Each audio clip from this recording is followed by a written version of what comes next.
What do you want me to do, Trevor? Gusto mo bang parusahan natin ang lalaking to? Tanong ni Theodore kay Trevor. Pinapahiwatig na bibigyan niya to ng suporta anuman ang plano niyang gawin kay Zeus. Salamat sa tulong mo, Mr. Velasquez. Kung di ka kaagad dumating, malamang nagaya na rin kami kay Ludwig.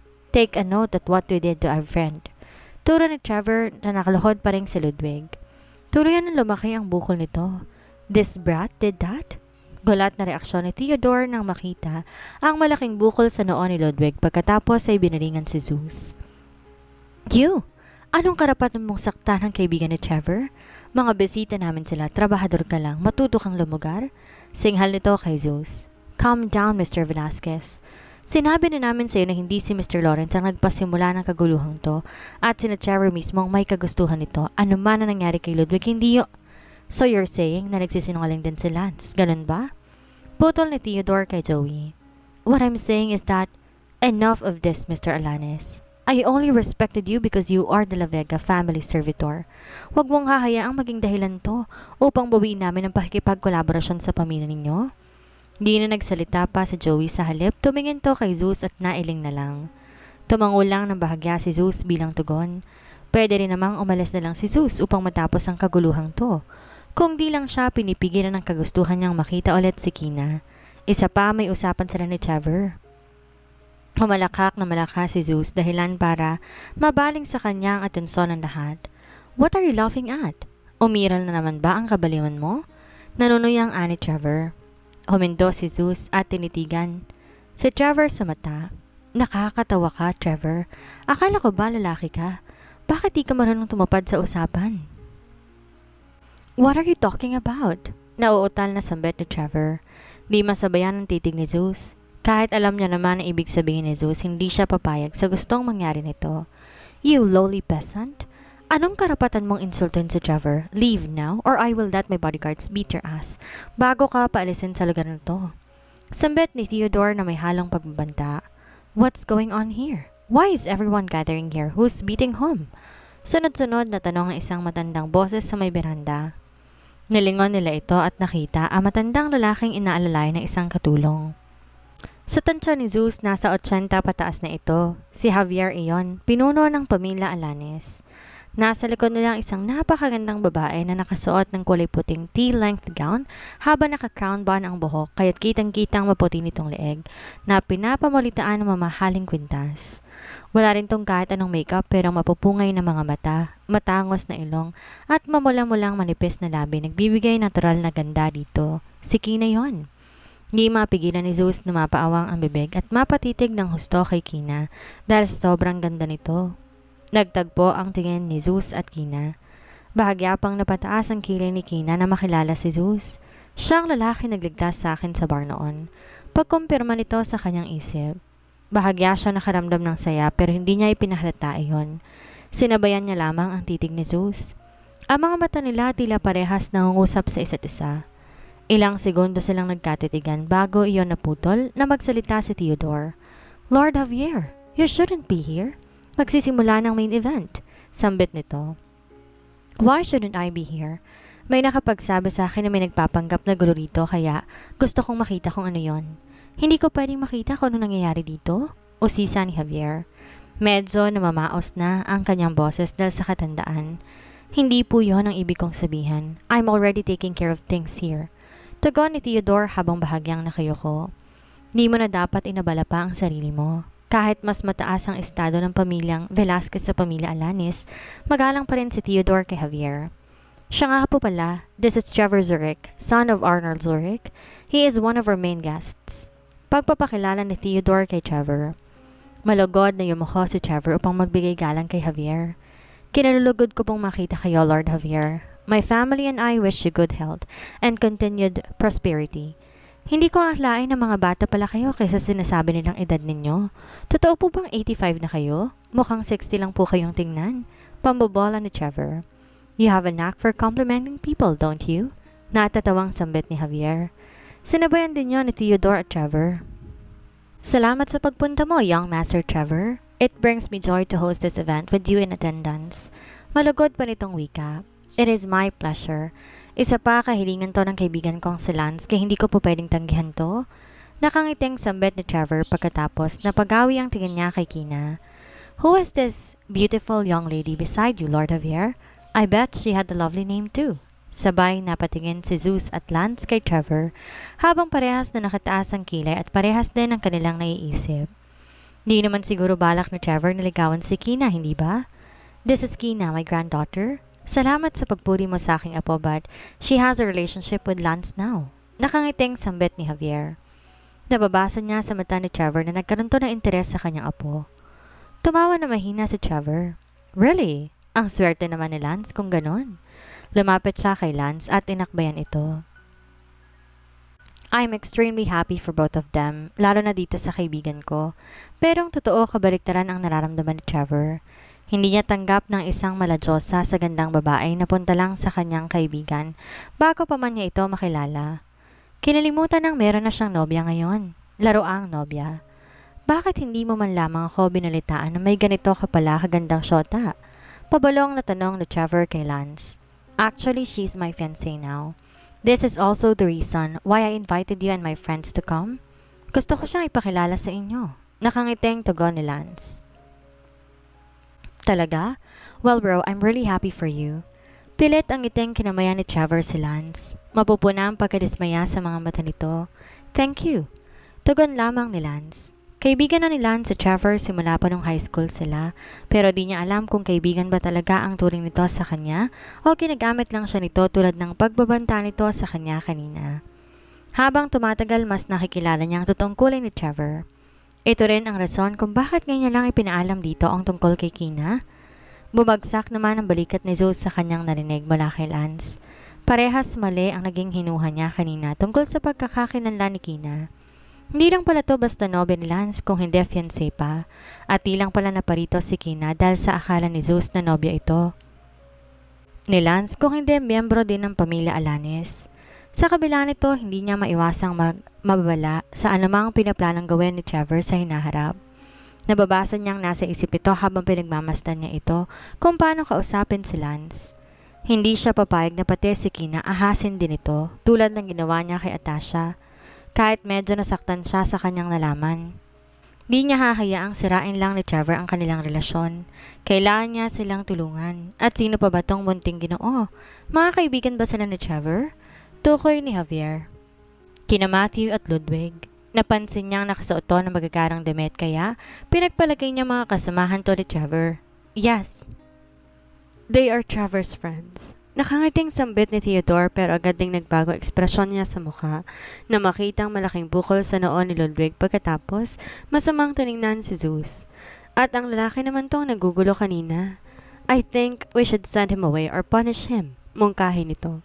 That is an unfair request, Mr. Velasquez. Hindi ba't dapat kailangan mo nang malaman ni Dad ang totoong nangyari? Agad na mungkahi rin naman ni Joey. Alam mo naman kung anong totoo, ano pa bang kailangan malaman ni Lord Javier? Di na natin kailangan magpaliwanag ba? Pagtutol ni Theodore pagkatapos inalalayan tumayo si Ludwig at iniharap sa kanila. Just take a good look at this. Ang lalaking yan na may kagagawa nito, he assaulted one of our guests. Sa tingin ko, ang kop na rason na to pang parasahan natin yan. Turo ni Theodore kay Zeus saka tinuro ang bukol sa noo ni Ludwig.